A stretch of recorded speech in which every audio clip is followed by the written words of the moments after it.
अंतिम सत्य इस विषय में क्या है ये परमात्मा ही जानता है।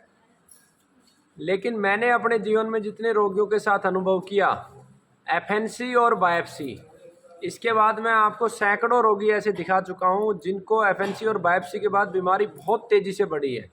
और उसी का एक केस है ये। इनका जो ये ट्यूमर आप देख रहे हो, ये मात्र कुछ दिनों में ही एफएनसी के तुरंत बाद डबल से भी ज़्यादा हो गया है। और बेटा कहाँ के रहने वाले हो आप? अहमदाबाद गुजरात। एफएनसी कब हुई थी आपकी?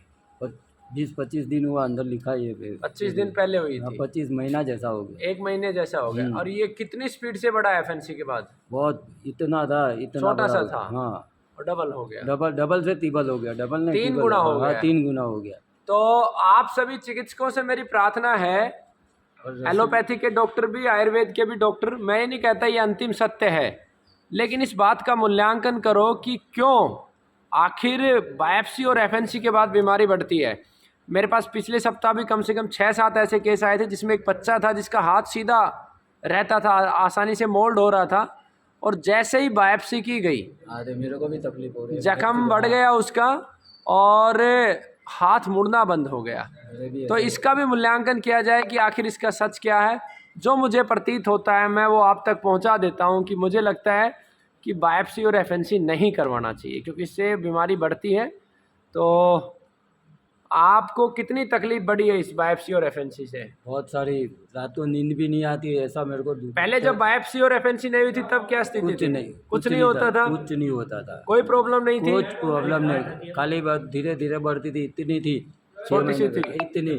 अच्छा, ये महीने में इतनी बड़ी हो गई, इतनी बड़ी हो और गई, यहाँ नीचे तक निकल आई, नीचे तक निकल आई है। बोलते 4th स्टेज हो गया, 4th स्टेज हो गया। हाँ, ये पकड़ लिया बाबा, ये पूरा रस्सी इनको निकल जानकारी नहीं थी ना, इसलिए बायोप्सी। हाँ, जानकारी नहीं थी ना, घर वाले परेशान करते थे, बोले रिपोर्ट कराओ रिपोर्ट कराओ। तो ये जो रिपोर्ट और सर्टिफिकेट का इस देश को जो जुनून चढ़ रहा है, इस विषय में भी चिंतन करना चाहिए कि क्या ये रिपोर्ट करवाना अनिवार्य है या फिर कोई और रास्ता हो सकता है मेडिकल जगत के लिए ये देखने के लिए कि ये कैंसर है या नहीं है। इसके ऊपर सभी को चिंतन करना चाहिए। मेरी सभी चिकित्सकों से, वैद्यों से, डॉक्टरों से प्रार्थना है इस विषय पर अपना चिंतन करें ताकि समाज को सही दिशा मिल सके। मेरा अब तक का जो अनुभव है, उस अनुभव के आधार पे मैं इन दोनों रिपोर्टों को रिजेक्ट करता हूँ, मैं नहीं इनको प्रेफरेंस देता हूँ।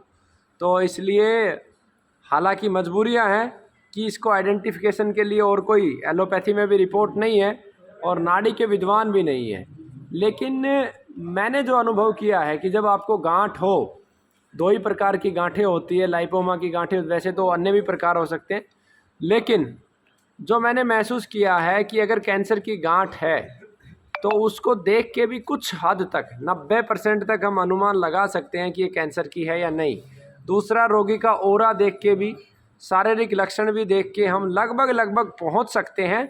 बस इस विषय में हमें गहनता से चिंतन करने की आवश्यकता है और मैं चाहूँगा कि परमात्मा मुझे शक्ति दे इस विषय पे और अच्छे से कोई नाड़ी विद्वान मिले, उसकी सहायता ली जाए और देश को इसका विकल्प दिया जाए, बायोप्सी एफएनसी का विकल्प दिया जाए। इसके 2 बड़े कारण हैं, क्योंकि एलोपैथी में खाली आइडेंटिफिकेशन के लिए भी हमें कम से कम मान के चलो 40,000 रुपये खर्च कर देने होते हैं, अल्ट्रासाउंड से शुरू करवा के MRI, PET scan, CT scan और फिर बायोप्सी और एफएनसी।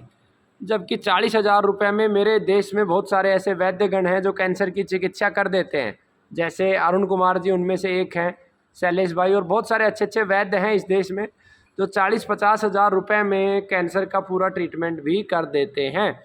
तो इस विषय पे चिंतन होना चाहिए पूरा। तो मेरी सभी रोगियों से प्रार्थना है कि एफएनसी और बायोप्सी ना करवाएं, क्योंकि मैंने जो अनुभव किया मैंने आप तक वो रखा है, लेकिन मेरा अनुभव अंतिम सत्य नहीं हो सकता। इस पे सभी को चिंतन करने की आवश्यकता है। आप क्या कहना चाहोगे रोगियों को अपने जीवन के आधार पर? आप क्या कहना चाहोगे, करवाना चाहिए टेस्ट या नहीं करवाना चाहिए? सामने नहीं करवाना चाहिए। नहीं, इसके करवाने से पहले आपका जीवन कैसा था? अच्छा था, खाता पीता था, मस्त था। हाँ, तो कोई दर्द वर्द नहीं देता था। अभी तो नींद भी नहीं आती है, नींद भी नहीं, हाँ, ऐसा दुखता है मेरे को कि नींद भी उड़ जाती है, नींद भी उड़ जाती है। तो मेरा जो अनुभव है मेरा रोगियों के आधार पर ही अनुभव है। जो जो मैं रोगियों से अनुभव करता हूँ वो आप तक पहुँचाता हूँ। तो आप सभी से प्रार्थना है कि आप इन 2 रिपोर्टों को अवॉइड करें। वंदे मातरम, जय भारत। भाई राजीव दीक्षित अमर रहे।